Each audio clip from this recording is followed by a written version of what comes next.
বন্ধুরা, এই গরমে আমি আবারও নিয়ে চলে এসেছি আরেকটা আইটেম।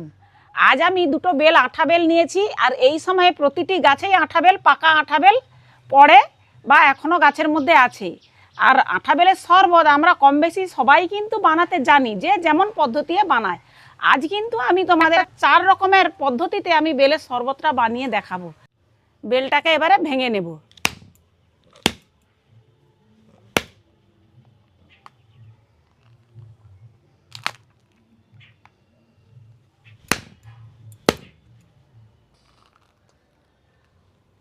এবারে বেলটাকে চামচের সাহায্যে আমি এর আঁতিটা বের করে নেব।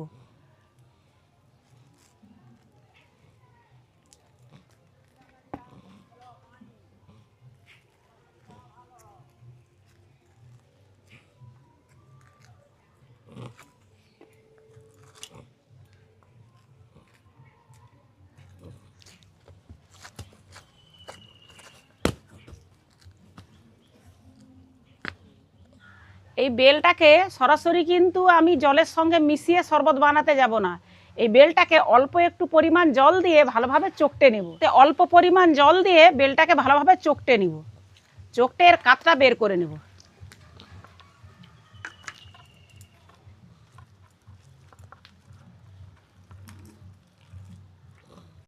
এই বেলের মধ্যে বিচাগুলো যদি থাকে কোনো অসুবিধা হবে না, একে আমি ছাঁকনির সাহায্যে ছেঁকে নেব। ভালোভাবে বেলটা আমি চকটে নিয়েছি, এবারে ছাঁকনি দিয়ে ছেঁকে নেব।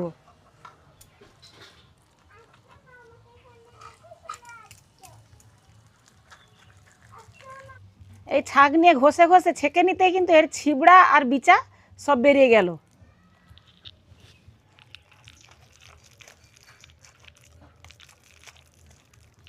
কাত যদি আমরা বের করে ফ্রিজের মধ্যে একটা কৌটায় ঢাকনা দিয়ে রেখে দেওয়া হয়, তাহলে কিন্তু যখন খুশি গরমের মধ্যে এসে শরবত করে খেলে সত্যি শরীরটাও যেমন ঠান্ডা হবে, তেমনি পেটটাও ভরবে। আর বারব্রতর দিনে তো বেলের শরবত আমরা করেই খেয়ে থাকি, তো সেটাও অনেক সুবিধা হবে। এই বেলটা মিষ্টি, কিন্তু হালকা তবে চিনি লাগবে। আর আমি এখানে চিনি দিচ্ছি। এই বেলের শরবতটা কিন্তু আখের গুড় দিয়েও খুব ভালো হয়। আমার কাছে আজ আখের গুড়টা নেই বলে আমি চিনি দিয়েই শরবতটা বানিয়ে দেখাচ্ছি। এখানে 3 চামচ চিনি নিয়েছি, চিনিটা আমি সমস্তই লাগবে আমার।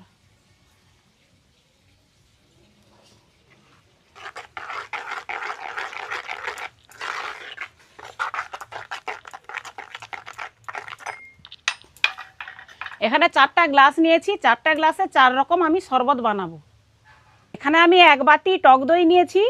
টক দই থাকলে টক দইও বানাতে পারো, না হলে মিষ্টি দই থাকলে মিষ্টি দইয়েও সুন্দর শরবতটা হয়।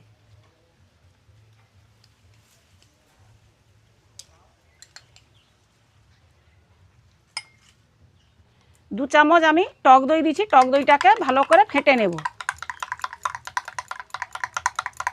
এবারে এর মধ্যে আমি 2 চামচ বেলের কাতটা দিয়ে দিব।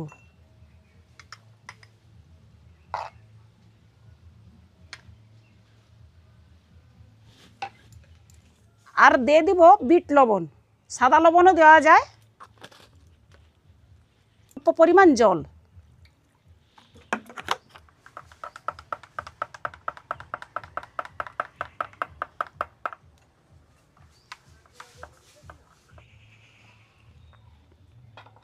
এবারে এই গ্লাসের মধ্যে আমি কিছুটা বেলের কাত দিয়ে দিব।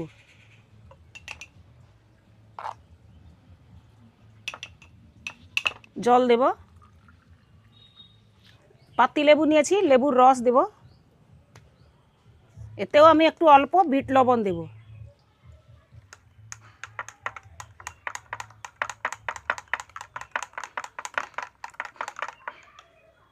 আবারও আমি এই গ্লাসে 2 চামচ বেলের কাত দিয়ে দিব।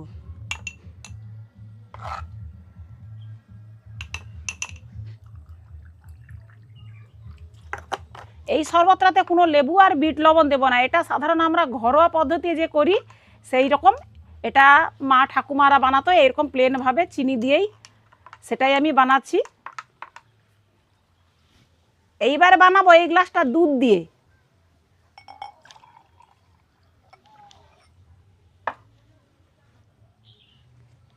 1 চামচ দিয়ে দিব বেলের কাঠ।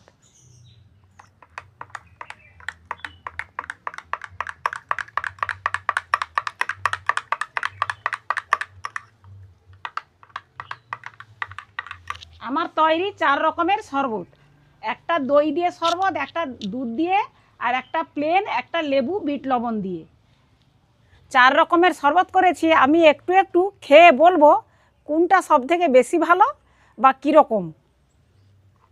আগে আমি দইয়ের শরবতটা একটু খেয়ে দেখব।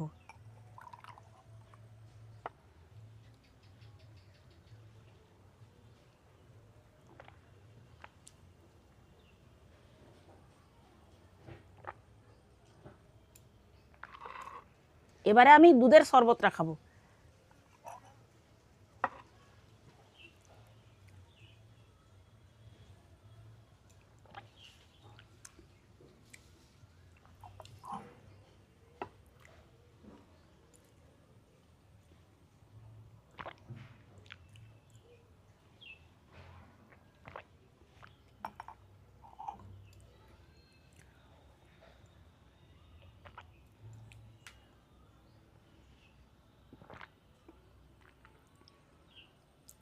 বন্ধুরা, 4টা শরবতই কিন্তু ফাটাফাটি একদম।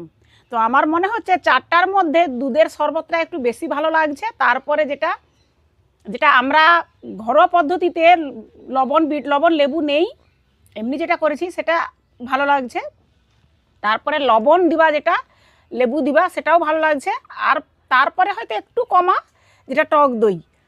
কিন্তু আমি এদের 4 জনের মধ্যে বললাম কোনটা ভালো কোনটা একটু কম, কিন্তু 4টাই কিন্তু ভালো লাগছে।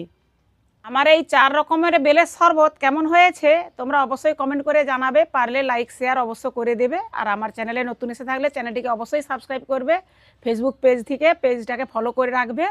তো তোমাদের সঙ্গে দেখা হচ্ছে আবারও একটি নতুন ভালো ভিডিও নিয়ে। ততক্ষণে সুস্থ থাকো, ভালো থাকো।